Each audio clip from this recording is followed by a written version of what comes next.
Welcome to one of the most hostile environments in Britain today. Yet in prehistory, it was one of the country's most sought-after neighbourhoods. This stone house at the heart of Bodmin Moor in Cornwall has been here for 5,000 years. And believe it or not, it was once an ideal place to have a home. But what was it that drew generations of prehistoric people here? What sustained them? And why is this spot now so inhospitable? We've got 3 days to chuck a lot of science at this one, because the digging, and there will be some digging on those houses and this cairn, may not give us all the answers.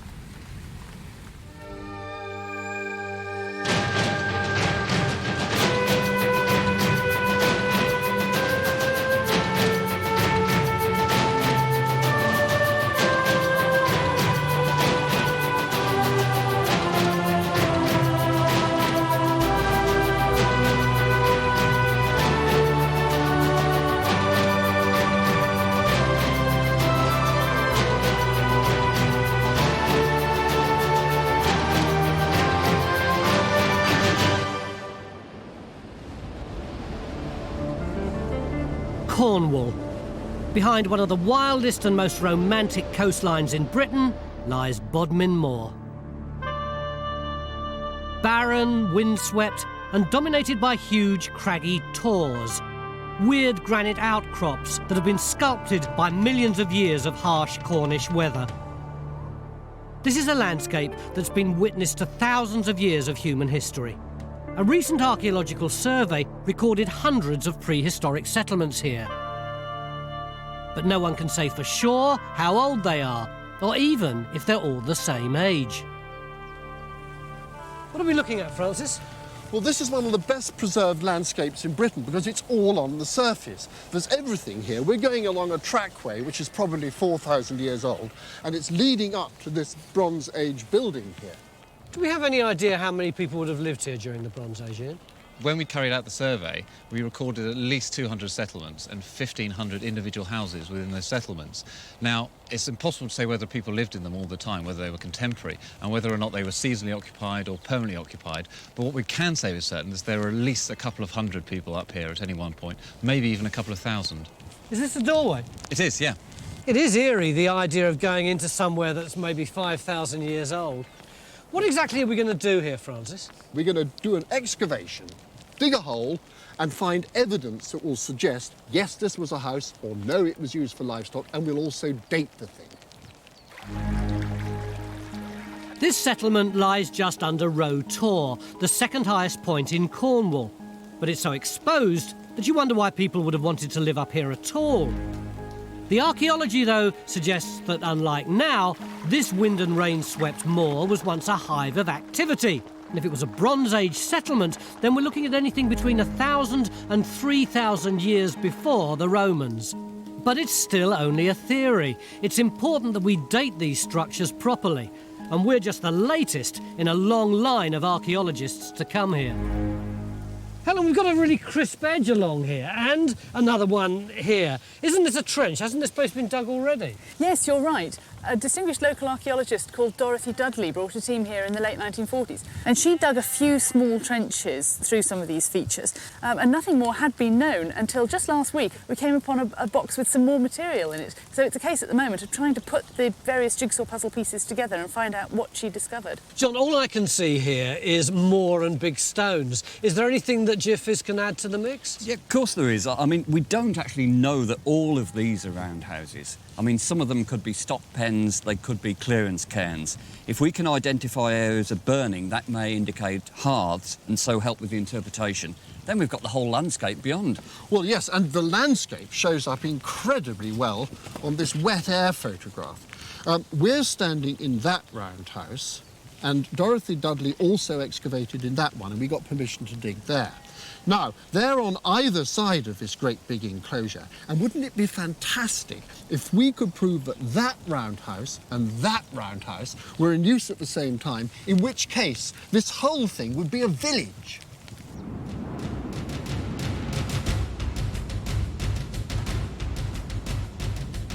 We're beginning our dig in the doorway. And the first challenge for us is working out which of these stones are part of the original walls, which stones are rubble, and which stones are just stones.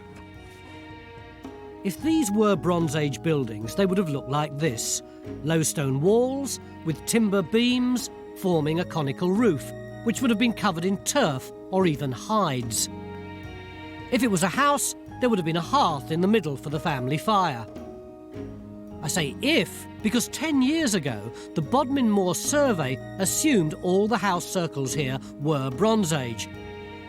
But no one's been able to accurately date the whole settlement. Some structures on the moor could be thousands of years older still, because 500 metres away to the northeast is another huge man-made feature. We suspect it's Neolithic, and if it is, we're talking at least 2,000 years before the Bronze Age. This is my sort of world up here, Tony, it really is. I absolutely love these great open spaces. It's just so atmospheric, and then right in the middle of it, look. Francis believes this mysterious bank that looks like a ruined dry stone wall could be a colossal prehistoric burial mound, but we might be pushed to find any evidence. The soil here is very likely to be acidic.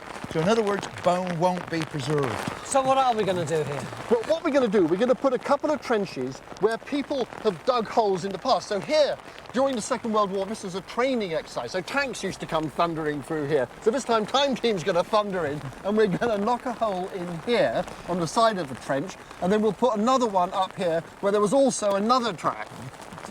We can be able to record the construction of this cairn and also find some traces of a buried soil. What's buried soil? I thought all soil was buried. No. Look, let's suppose, for example, that this cairn was 4,000 years old, maybe 6,000 years old. The soil that he's sitting on is going to be buried, and that will preserve so much information about the environment of the landscape at the time. I mean, the thing is, as Phil said, it's acid, this soil. So that means we won't get bones, which is a disappointment.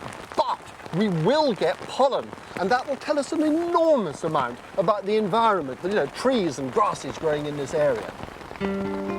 This structure's over 500 metres long, and despite the foul weather, Phil can't wait to get his teeth into the archaeology. Meanwhile, geophys are working through our potential Bronze Age settlement. They're looking for signs of burning, which would have been left behind if there'd been a hearth in any of these buildings. We're also about to open a second trench over this house circle, and yet again there's evidence that it's been dug before. This time it could be our enthusiastic amateurs, or perhaps squaddies on one of their World War II exercises. I'm inclined to go for the military option. I hope there are no bombs in it, but this string that I've put here takes out a quadrant, about a quarter of the whole thing, and makes use of that trench. And if you come right here, we're virtually opposite the doorway. So if there is a hearth with any burning, it'll be right down there. So I think that's the next thing to dig, I think, isn't it? Well, that would be great, because, I mean, if we find that no one has been in here before, be a really good chance that if this is a house circle, we'll have a good occupation deposit, and that would be the best chance for getting dating evidence and finds, and then we'll be able to relate it up to that house circle up there where Matt and Helen are.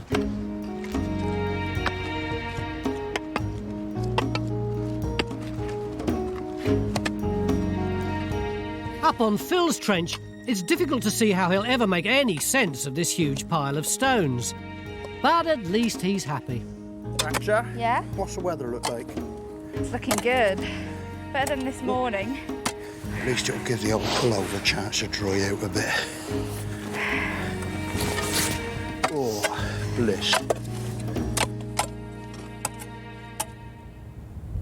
Considering the selection of weather that's been chucked at us this morning, it seems odd to me why anyone would want to live here, or indeed go to the trouble of building a 500-metre-long cairn. But our local experts think that the first settlers here were drawn towards Row or Row Tor. They'd have been in awe of these rocky outcrops, and there's evidence that they were worshipping here. The tors were the sort of primary landscape features that were clearly venerated by the people that lived here. Here at Roundhouses, we've got the hilltop enclosure, which we know was probably Neolithic in date. There's other examples elsewhere on Bodmin. And these are almost certainly some kind of tribal gatherings, centres for ritual ceremonies, a meeting place for people to come together and sort of celebrate their lives within the landscape. Stuart also believes Roe Tor provides a connection between the mysterious stone bank and the much later settlement. He suspects both are focused on the Tor, but proving it can't be achieved by digging alone. Well, he would say that, wouldn't he? I think it's one of those sites where what's below ground actually might not be as informative as actually what's above ground. There's the stone sizes, there's the shape and size of these banks or cairns, whatever they are. We can look at how they're constructed, what they line up within the landscape. So this is a classic case. We've got to start looking at the obvious and try to understand what it's telling us. Phil? Yo. Come and have a look at this. In Phil's trench, he's beginning to suspect this bank is far from being a random pile of stones. And you got one there and another very, very flat one in there. In fact, you've got one here on edge. And what I'm noticing too, this is bang on line with the edge of the cairn. There's a load of upstanding stone. They just stick up out of the ground. Oh yeah. And they go right the way through here. I reckon this is going to prove to be the edge of the cairn. The build-up and the makeup of it is going to be over that side, and on that side is the collapse where it fell out. Tumble up. And I've got exactly the same thing on my side. So, mid-afternoon on day one, and it feels as if we're close to some sort of discovery. And we're beginning to make progress in other areas as well. This morning, Phil and Francis were banging on about buried soils, and we've now taken our first samples from the site. This should help us get a snapshot of what was going on in the prehistoric landscape. What can you do with this mud once we've dug it up? Well, we can learn all sorts of things from a sieve of mud like this, believe it or not. We can look at the pollen grains. They tell us about the vegetation which is growing around the site. We can look at the plant macrofossils, the seeds. They can tell us about insects, and they're a very good indicator of the environment and also of climatic change as well. Anything else? There's also a test we can do. It's called soil phosphate analysis. What does that do? Well, what we do is we take samples of soil from the trenches and we apply a series of chemicals, and that will tell us how much phosphate there is in that soil sample. So it's not just fettling around with mud and spiders' legs? It certainly isn't.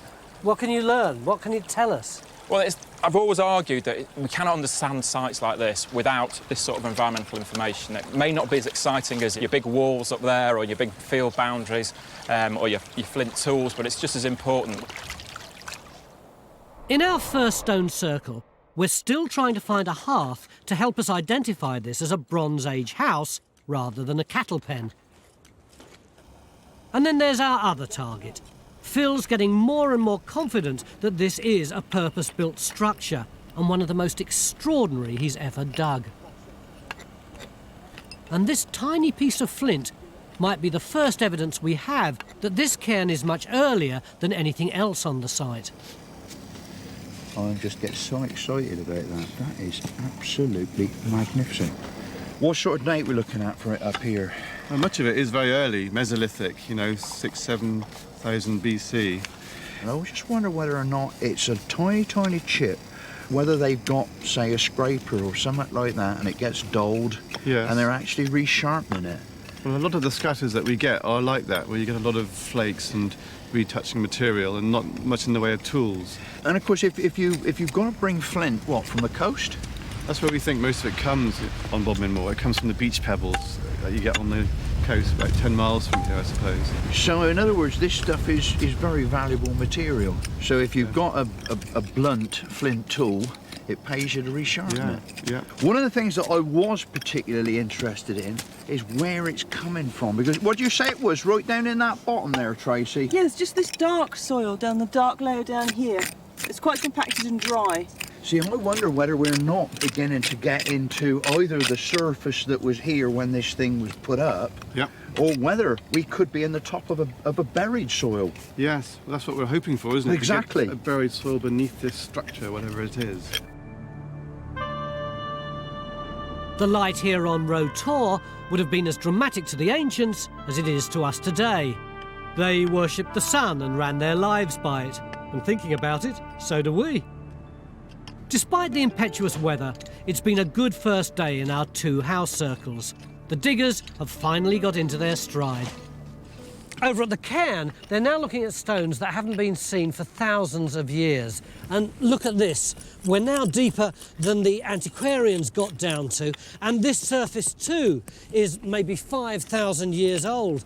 And tomorrow we're going to dig into it to see whether this was a place where people lived, or maybe where they buried their dead.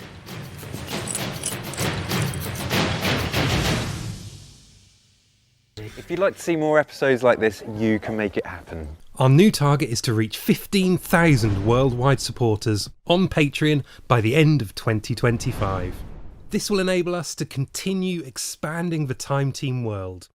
Enjoy front row seats for the greatest show on Earth and under it.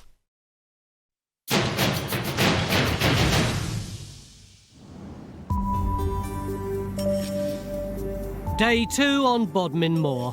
We've come here to unravel the mystery of this deserted landscape that once attracted generations of Britain's earliest settlers.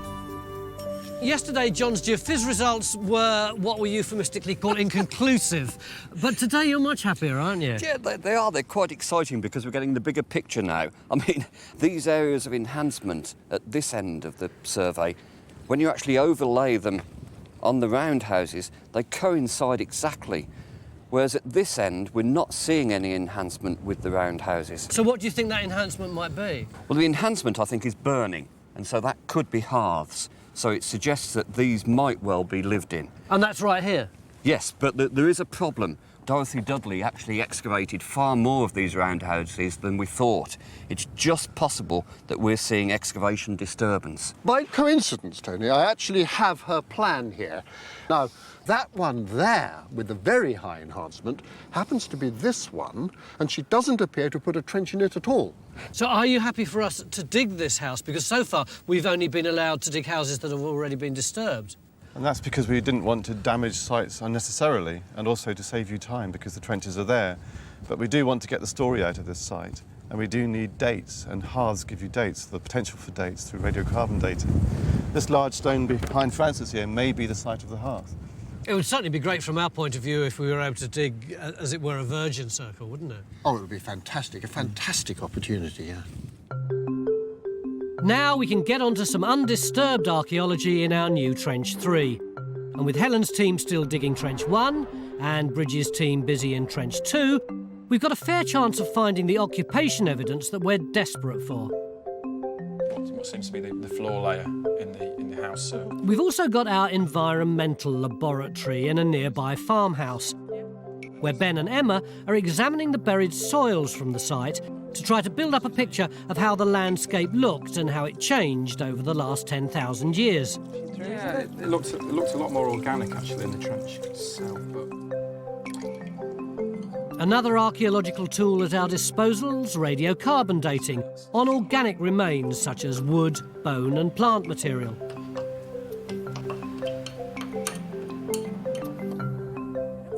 Back on site in Trench 1, Helen and Matt are beginning to make sense of Dorothy Dudley's 1950s dig. I think you can vaguely see across here where it used to be, and there's fewer stones, but we've gone out beyond that, and you can see here all these collapsed stones here, which just go over the wall of the house there. There's masses of them. It's huge. In fact, I think there might be even too many for a wall there. Yeah. And we have had a couple of finds as well. There you go, lovely little thumb scraper. Oh, wow, look at that. And it's been burnt. Yeah, it's burnt flint, and it was found outside the walls just over there. Oh, that's interesting, because the 2 scrapers that were found by Dorothy Dudley's team were also outside. Look, there are these dots there, just outside the entrance. And have you seen anything that might be a target for carbon dating? Possibly. You see the layer that we've come down onto there. Yeah, it's all quite black. Nice dark black, and in the very centre of it, there is in fact quite a strong concentration of charcoal. I think if we put a slot across the back or something, and got a section down there and got a good sample of it, we probably could get something. At last, we're getting to grips with these stone circles. We've got trenches open in 2 separate buildings, and it would be fantastic if they were both part of the same potential Bronze Age village. But without doubt, the biggest mystery on the site is Phil's Neolithic cairn, built 6,000 years ago by the earliest farmers who only had stone tools. This monumental structure is over 500 metres long, and Francis believes it's no coincidence that it points east and towards the Tor.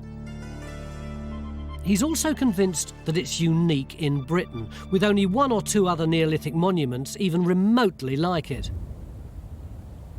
When we were up here yesterday in the pouring rain, it looked to me like a rather random jumble of stones that you might put up to stop sheep wandering about. But looking at it now, it looks like a really big structure. Well, the thing is, Tony, about these really big structures, they're very carefully put together, or the whole thing collapses. So I'm hoping that Phil has got good evidence for how the thing was actually built.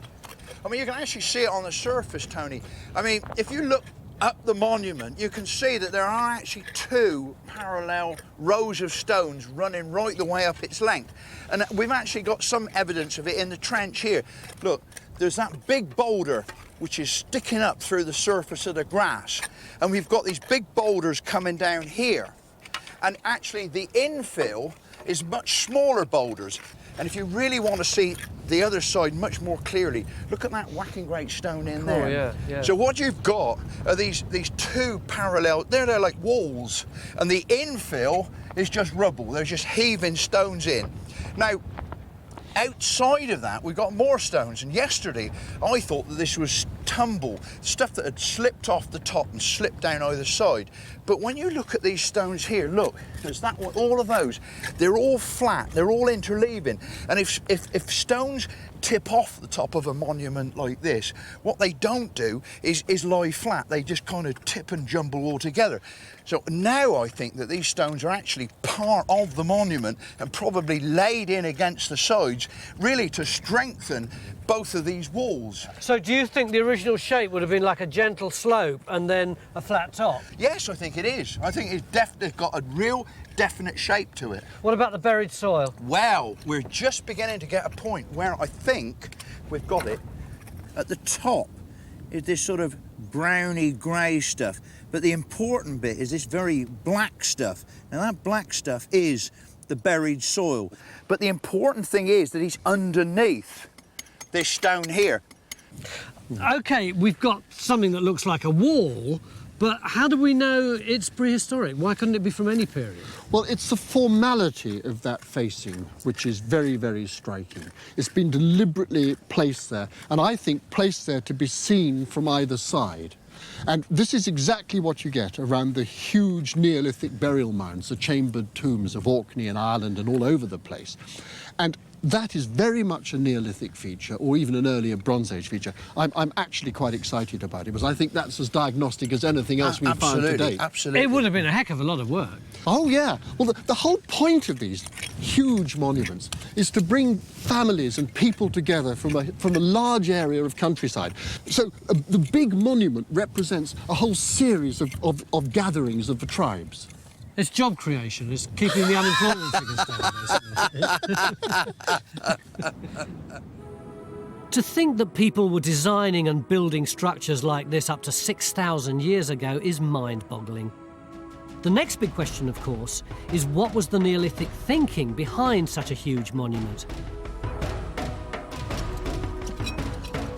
Meanwhile, down the hill, work in our house circle trenches is painfully slow. We're almost halfway through our 3-day dig and we're still waiting for dating evidence. Francis has no doubt these house circles are Bronze Age, but Bridge has just discovered something that could upset all our expectations. I was looking in the topsoil over the other side of the trench, and I've come across this bit of green glass and this piece of vessel rim. Oh, right. It looks a bit suspicious to me for the prehistoric or post-medieval periods. Well, this is going to throw a cat in among the pigeons, because this is Roman glass.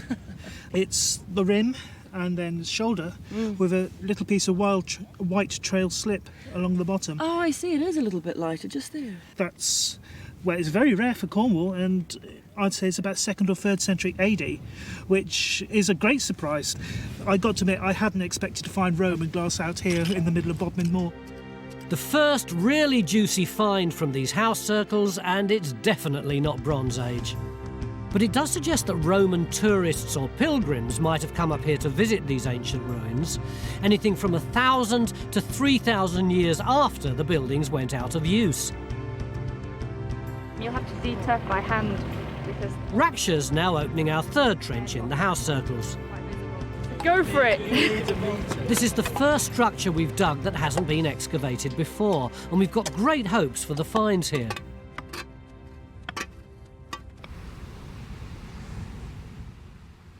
Up on the bank cairn, Phil's ready to give up his buried soil for environmental examination. Get your fingers crossed. There we go. That's a good one, is it? That's not bad, yeah. We've got the transition from this lower, the orange natural material into the slightly more organic. And this is the material we're hoping there'll be some preservation of pollen in here. So incredible that all that potential information is just in that little block of dirt. Yeah. That's archaeology. No, archaeology is big walls and finds and layers. Ben's been taking samples like this from all over Bodmin Moor for several years. By analysing the pollen grains in the soil, he's been able to paint a vivid picture of what this landscape looked like right through prehistory, even from before the time the cairn was built. This is a grain of oak pollen from work that's previously been carried out at this site from a peat deposit just next to the Archaeology. And what's happened is the peat layers build up over thousands of years. This sample's about 4000 BC.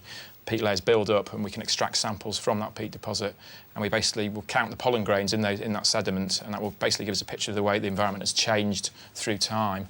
And what we find for the prehistoric layers is, as you can see the grain of oak pollen there, if I just scan across the slide, you can see there's quite a few. So there's another one there. There's other grains such as hazel in there as well. So basically we're getting lots of grains of oak pollen, hazel pollen. That's suggesting that we actually have quite a dense oak hazel woodland. But just because you've got pollen in the sediments here, that doesn't necessarily mean that there were oak trees here, does it? The pollen could have flown in from somewhere else. And what we find is that we actually tally up the number of grains on the slide, and obviously the higher percentages of tree pollen, the more confidence we can have in ascribing a forest environment to this habitat, basically. And from the work that you've done, how would you describe what the habitat was like here? For that sample, around about 4000 BC, we're starting to reconstruct each of the periods, and this is the 4000 BC one. What you're seeing is really quite a dense woodland running right up to effectively the tops of the tors, only really restricted by the stone where there's no soil for the trees to grow effectively. So you just have very dense oak hazel woodland, possibly bits of alder in the river valleys as well, but it's completely different to how it is now, and certainly more sheltered.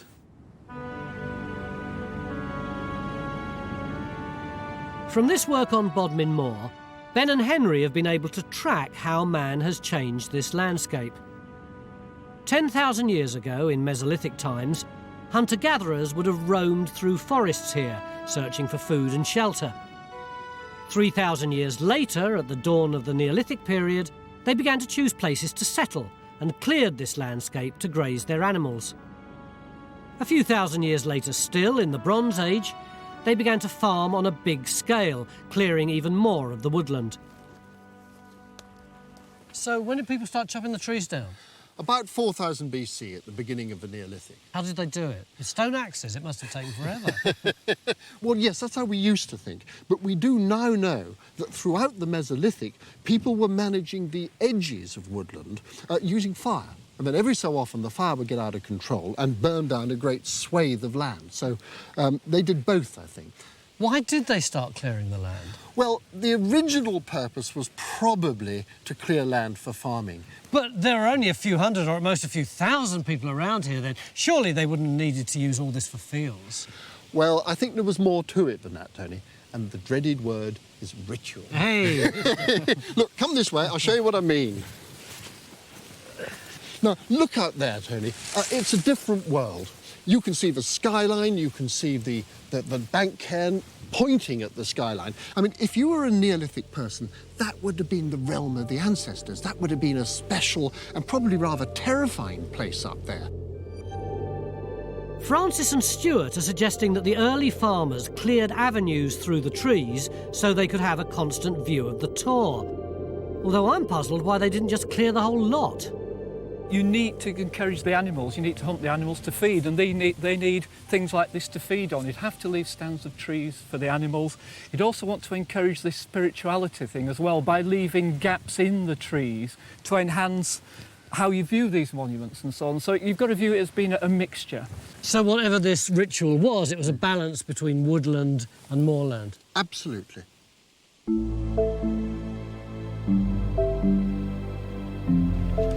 Left towards me. Another squall's coming our way, and we're having to protect the work we've done so far. Left a bit. In some ways, it's been a very frustrating day. We found nothing archaeological to tell us when people were living in these house circles, or if they ever did live in them. But it's a different story in Phil's Trench. We're beginning to establish that this was a carefully designed and built piece of architecture. And I can't help but think that all that effort and construction has got something to do with the powerful presence of Roe Tor.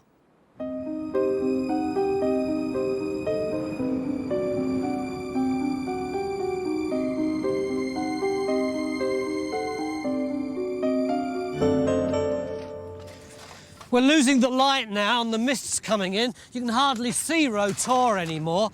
And all day we've been beavering away at this stone circle, although frankly to very little avail, until in the last few minutes Ian discovered this.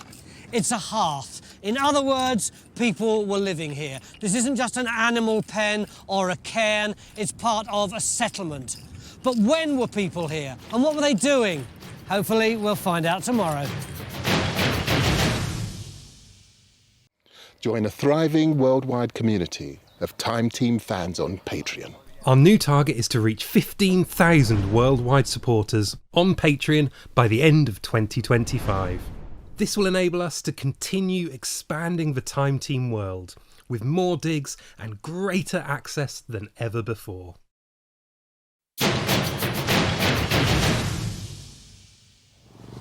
It's the beginning of day 3 on Bodmin Moor in Cornwall, and it's been tipping down all night. But at least this morning's looking good. Well, maybe not in the trenches.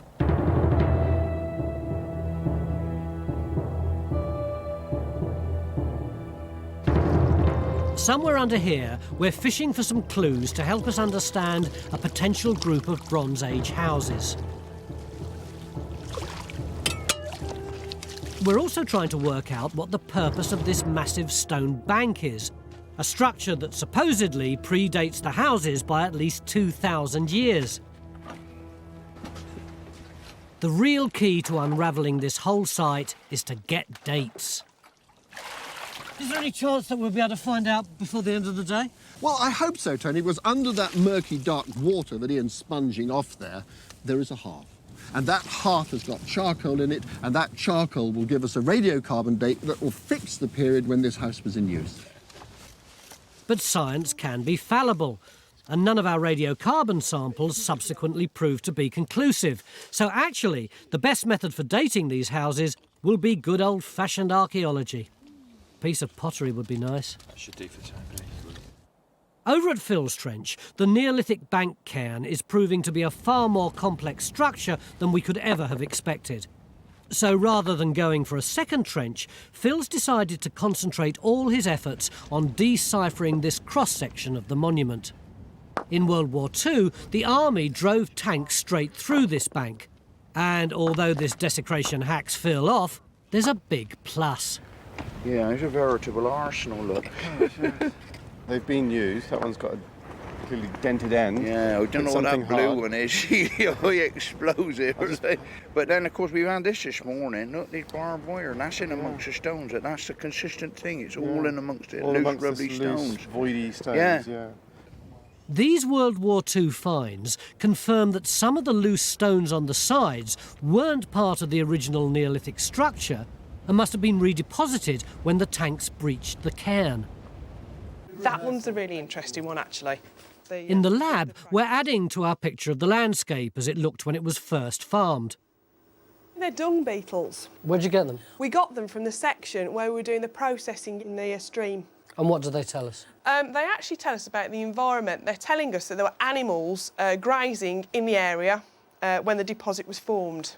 How can you work that out? Because there was lots of dung, and that's what they were interested in. OK, this tells us there was animal dung here, but can you work out which animals the dung came from? You can sometimes, yes. They tend to be associated with the large herbivores such as cows, sheep, goat, and pigs and horses and things like that. So, yeah, they can be quite useful. Is it true you sometimes dream about beetles? It is, Tony, yes. What kind of dreams? I had a nightmare about one last night. This is a big one? It was a very big one. Emma's dung beetles confirm that livestock such as cows and sheep have been grazing these uplands for at least 5,000 years. And we may also be getting closer to knowing when early farmers occupied these houses. We're still digging all 3 stone circles. Last night we discovered a hearth in Trench 1, and Ian's digging through that very carefully. And he's coming up with material that the people who lived here might have thrown in the fire. There you go. It's a broken piece of flint. Very nice. In Trench 2, Bridge is struggling with her first find of the day. But it's not delicate archaeology she's dealing with.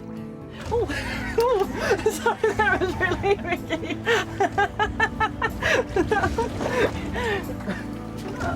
The frog's bite.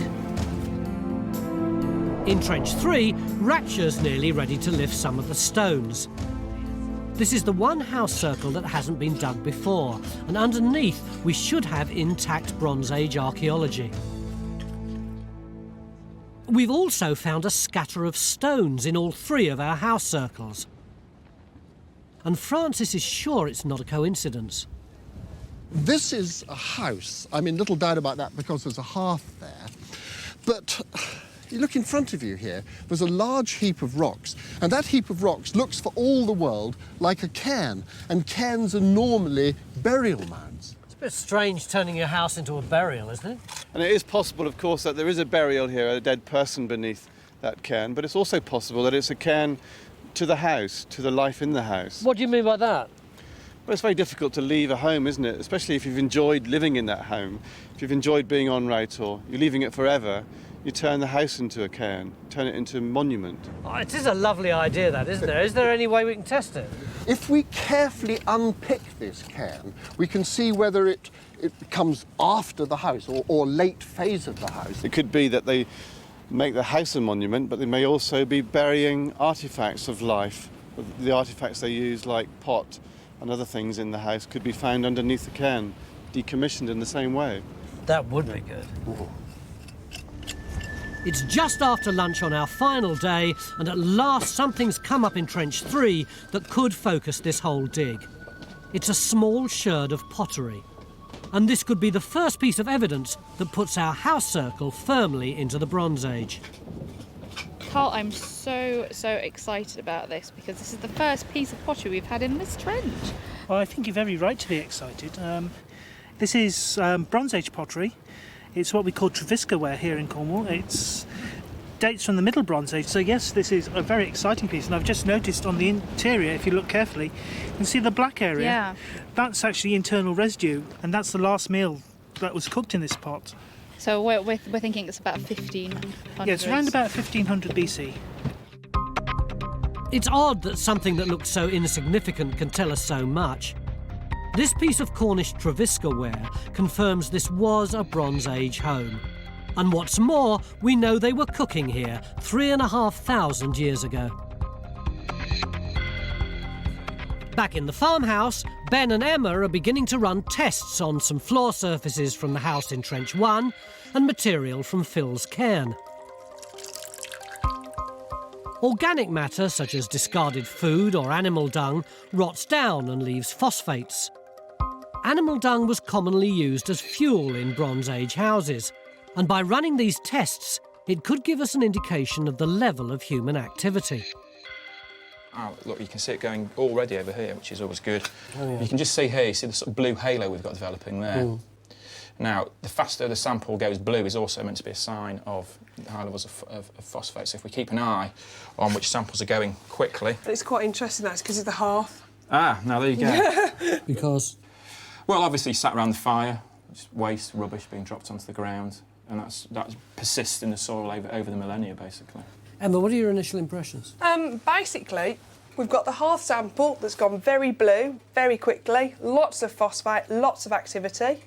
All the way through the centre of the house, we've got, you know, again, evidence of phosphate.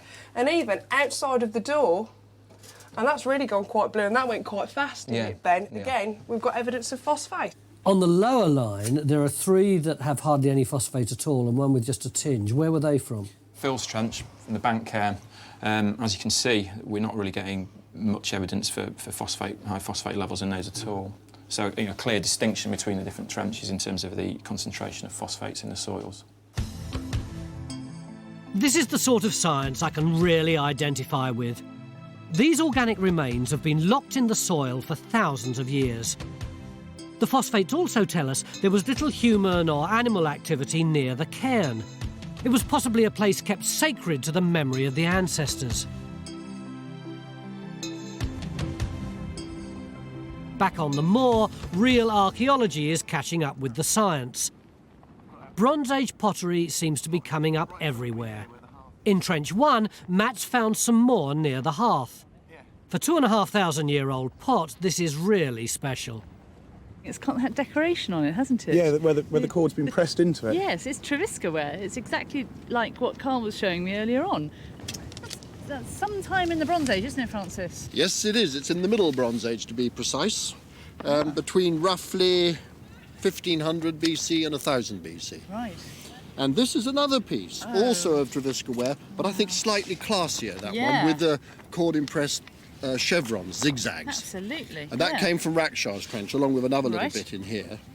Now, the importance of that, of course, is that all of its pottery is identical. And that means that the 3 houses that we've dug out of all of these houses are all contemporary, and that means, I would guess, a penny to a quid, but all of the houses are part of a village. So we have ourselves a Middle Bronze Age village. That is absolutely fantastic. This is the first time that anyone's been able to confirm that this is a Bronze Age village, which is a great achievement. And our environmental team can add to the story. There's no evidence in the pollen analysis that our Bronze Age farmers grew any crops up here. It seems they carried on clearing the trees for fuel, and over the centuries, the soil became too acidic to support anything else. It would seem that unwittingly, generation after generation of Bronze Age people were responsible for changing the face of Bodmin Moor forever. Raksh's team were the first to find that much-needed dating evidence. And with just an hour to go, they've uncovered something else that could take the history of this settlement back much further. If I just put those 2 pieces together there, I think the brilliant thing about this is that is an old break. You can see the dirt in there. So they've used it, it's broken, and they've just thrown it back in there. And you're actually at the bottom now, aren't you? I am, yeah. That's fantastic. That's like the best dating evidence that we could have. Our finds people are very excited by this manky bit of flint. Technically, it's a bit of rubbish, a byproduct from making a prehistoric blade or scraper. They believe it could be early Neolithic, about 6,000 years old. And this tells us that this settlement actually goes back to the time the earliest settlers were building the cairn. It's one of the most enigmatic structures we've ever investigated on Time Team. And Phil's the first archaeologist to have been allowed to excavate it fully. I don't think television can give you a sense of the magic of this monument. It's so big in the landscape. There's so much work involved in it, and it points so dramatically at the Tor. So what do we do, guys? We dig a socking great hole in the middle of it. Why did we do that, Francis? Well, I think it's essential, Tony, that we actually get down to the buried land surface, the old topsoil under the monument, right at the centre. Why? What's so important about that? Well, you know, throughout this whole project, we've been thinking and talking about the buried soils. What that does is represents the environment that was there when they began the monument. It's the first part of the story. And the first part of the story of this part of the site is that they took the turf off. And that's crucially important because we know from other sites in Britain that the actual alignment of the bank or the barrow was actually cleared of soil first. It's a sort of religious ritual purification of the ground before you put bodies in it. Once they'd actually prepared the ground, what they would have done was to make these two parallel walls. And what they did was they got these socking great stones and put them in endways on. And as they did that, they filled up the gap in the middle with all this rubble and gradually built the whole thing up. I rather suspect that it was probably just about as high as you see it now. And then on the outside of it, they lent these big slabs of granite against the walls, which would have given these, from a distance, it would have given this a great impression of gleaming white boulders of granite that would have stood out for miles. And then on either side, they paved off the areas as well. And might they have used those turfs that they'd taken off and put them on top? Absolutely, and that would make it even more spectacular because you'd have the white granite and then you'd have the green turf, and that would provide a smooth walkway along the top of this thing as a sort of processional way. It would have been unbelievably spectacular. I must say, Phil, often you show me prehistoric finds and your eyes are full of crazed excitement and I'm thinking it's actually a bit boring. But this has got to be one of the best pieces of archaeology that we've ever done on Time Team, isn't it? It's certainly one of the best I've done in, donkey's years. This feature shows us just how sophisticated the ancient people were in their relationship with the landscape. They'd have thought of the Tor as we now think of a cathedral or mosque. And on solstices and other significant feast days, they'd have left their homes to process towards the rising sun to commune with their ancestors. And the spirit of Rotor is as potent now as it was then, continuing to draw pilgrims here for thousands of years, from the Roman times up to the present day. We're finishing this dig as we started it, in the blustery rain, looking at this huge, magnificent monument. A boulder cairn, a boundary cairn, there isn't even a proper name for it. But what is certain is that it meant a great deal to the people who constructed it. And it was part of a much wider landscape, which hopefully will mean as much to the people who look after it in the future as it did to those who built it 6,000 years ago.